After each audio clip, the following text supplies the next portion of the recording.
पश्चिम बंगाल में चुनाव के अंतिम चरणों में चुनाव आयोग की भी नींद टूटी और राजनीतिक दलों की भी। सभी बड़े नेताओं को चौतरफा आलोचना के बाद अपनी बड़ी रैलियां अंत में रद्द करनी पड़ी क्योंकि कोरोना का प्रसार ज्यादा हुआ। तो क्या यही बात आंदोलन को तेज करने में जुटे किसान नेताओं को भी अब समझनी चाहिए? जैसे जैसे ये कोरोना काल खत्म होगा तो थोड़ी थोड़ी भीड़ हम बढ़ाते रहेंगे। कुंभ में भी आस्था के नाम पर जब भीड़ जुटी और लापरवाही ने संक्रमण का संगम इंसानों के साथ करना शुरू किया तो कुंभ को बीच में रोकना पड़ा। संत सहमत हुए तो फिर क्या यही बात अभी आंदोलन तेज करते किसान नेताओं को भी समझनी जरूरी नहीं है?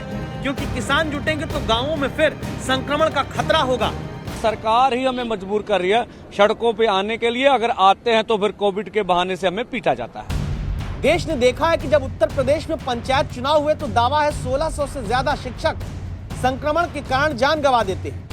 गांवों में कोरोना फैला तो फिर सवाल यह है कि क्या वही लापरवाही दोबारा किसान आंदोलन तेज करने के नाम पर हो रही है, जिससे वापस वही गांव चपेट में आ सकते हैं जहां स्वास्थ्य व्यवस्था बहुत मजबूत नहीं है।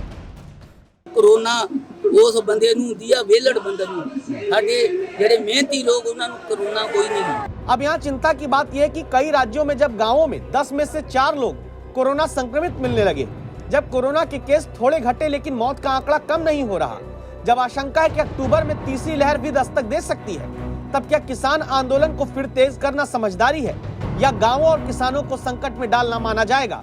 रूटीन में लोग आते रहते हैं, जाते रहते हैं रूटीन में, ठीक है। तो अभी उतनी भीड़ हम नहीं कर रहे जितनी भीड़ उस टाइम पर थी, लेकिन जैसे जैसे ये कोरोना काल खत्म होगा तो थोड़ी थोड़ी भीड़ हम बढ़ाते रहेंगे। लेकिन किसान नेताओं के ऐलान पर जुटने वाले किसानों की हिसार से 24 मई को आई ये तस्वीरें ही कई सवाल उठाती हैं। इस भीड़ को देखिए, बुजुर्ग हाथ में झंडा लिए खड़े हैं। अब इन बुजुर्ग किसान को देखिए, इन बुजुर्ग और जवान को देखिए, भीड़ के बीच मास्क कहीं नहीं नजर आता। किसानों पर दर्ज केस के खिलाफ महापंचायत में जुटे किसान यहाँ चढ़कर बैठे, इन चारों में किसी ने मास्क नहीं लगाया। देखिए, क्या यहाँ कोरोना का खतरा नहीं? क्या यहाँ से संक्रमण और गांवों तक पहुंचने का खतरा नहीं? क्या ये लोग जब अपने घर, अपने गांव ऐसी भीड़ में काफी लोगों से मिलकर लौटेंगे तो वायरस का आंदोलन तेज होने का डर नहीं होगा? इस फ्रेम को देखिए, 10 से ज्यादा लोग यहाँ पर हैं, लेकिन मास्क नहीं। इस लाइन को देखिए, क्या यहाँ किसी ने मास्क पहना है?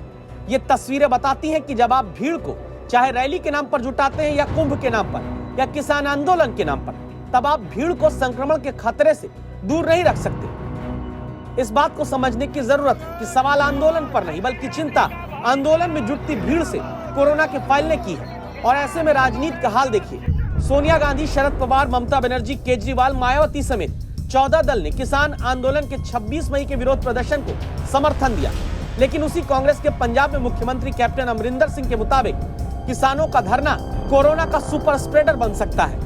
तो किसान नेता आंदोलन से कोरोना का खतरा जताते कांग्रेस के मुख्यमंत्री की चिंता को भी खारिज करते हैं। कैप्टन सरकार 4.5 सालों में कुछ भी वादा पूरा करने से नाकाम जब हुई है और जो चिकित्सा व्यवस्था हमारी देश की वो चरमरा चुकी है, कोविड पर भी उनकी कोई पकड़ नहीं है, तो अपने मतलब जो नाकामयाबी है उसका भंडा जो अब किसान आंदोलन के फोड़ा जा रहा है। कुंभ से लेकर चुनावी रैलियों तक को रोकने में हुई देरी का नतीजा देश ने अभी भुगता है। इसका सच सब जानते हैं। जरूरी है कि अभी जो कोरोना की समस्या सबसे बड़ी खड़ी है, उसे ही देखकर गांवों और किसानों के हित में आंदोलन को लेकर फैसला किसान करें। कुमार कुणाल, दिल्ली आज तक।